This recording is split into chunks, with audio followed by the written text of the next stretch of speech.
Sepertinya ada sesuatu. Engkau mikir apa ini? Engkau sedang berpikir apa, wahai Utsman? Sehingga engkau tidak merasakan kehadiran Umar bin Khattab dan mendengar ucapan salamnya. Kemudian akhirnya Utsman bin Affan radhiyallahu anhu mengatakan, "Tawaffallahu azza wa jalla nabiyahu sallallahu alaihi wasallam qabla an nas'alahu an najati hadzal amr."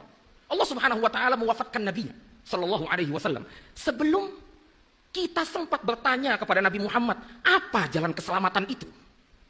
Kemudian kata Abu Bakar radhiyallahu anhu, saya pernah nanya sama Nabi tentang itu.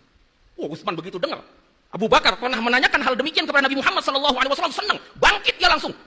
Betul engkau telah menanyakan, wahai Abu Bakar, apa yang aku pikirkan ini? Iya, kata Abu Bakar, aku pernah bertanya kepada Nabi Muhammad sallallahu alaihi wasallam tentang perkara yang dapat menyelamatkan seorang hamba. Apa kata Nabi Muhammad sallallahu alaihi wasallam? Man qabila minni al-kalimata allati 'aradtu 'ala 'ammi faraddaha 'alayya fahiya lahu najatun. Siapa yang menerima satu kalimat dariku yang aku tawarkan kalimat tersebut kepada pamanku yaitu Abu Talib, kemudian dia mengucapkannya, maka dia akan selamat. Kalimat apa? Kalimat la ilaha illallah. Kalimat tauhid. Kalimat bagaimana kita mengekspresikan dan menunjukkan bahwa kita bertauhid kepada Allah Subhanahu wa taala. Karena Nabi Muhammad sallallahu alaihi wasallam, kita tahu sendiri bagaimana mendakwahkan dakwah ini siang dan malam kepada pamannya. Bahkan ketika Abu Talib sekarat, beliau datang ke sana kemudian mengatakan, "Ya am, qul la ilaha illallah kalimatan uhajju laka biha indallah." Wahai pamanku, ucapkan satu kalimat saja, yang dengan kalimat ini aku akan menegakkan hujjah di hadapan Allah Subhanahu wa taala, membela engkau di hadapan Allah Subhanahu wa taala. Tapi sayangnya Abu Talib tidak menginginkan kalimat tersebut, sehingga dia mati dalam kondisi mengikuti milahnya Abdul Muttalib. Kata beliau sallallahu alaihi wasallam, kalau ingin selamat, terima kalimat itu, amalkan konsekuensinya dalam kehidupan kita, esakan Allah Subhanahu wa taala, tujukan semua bentuk ibadah hanya kepada Allah, maka kita akan selamat. Yang kedua, di antara jalan keselamatan agar kita bisa selamat di akhirat, karena itu tujuan hidup kita, yaitu hendaknya kita mengikuti petunjuk Nabi Muhammad sallallahu alaihi wasallam. Kita dalam kehidupan ini, kita harus menjadikan Nabi sebagai suri tauladan kita.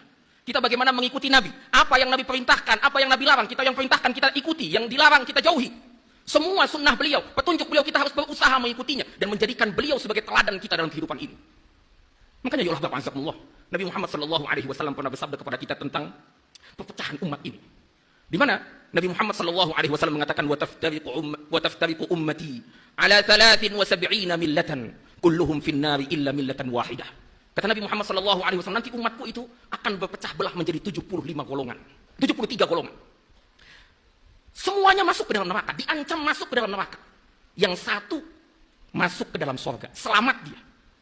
Kemudian sahabat pun mengatakan, "Man hiya ya Rasulullah?" Siapa yang satu itu, kelompok yang satu itu siapa wahai Rasul? Yang dia selamat, tidak masuk ke dalam neraka.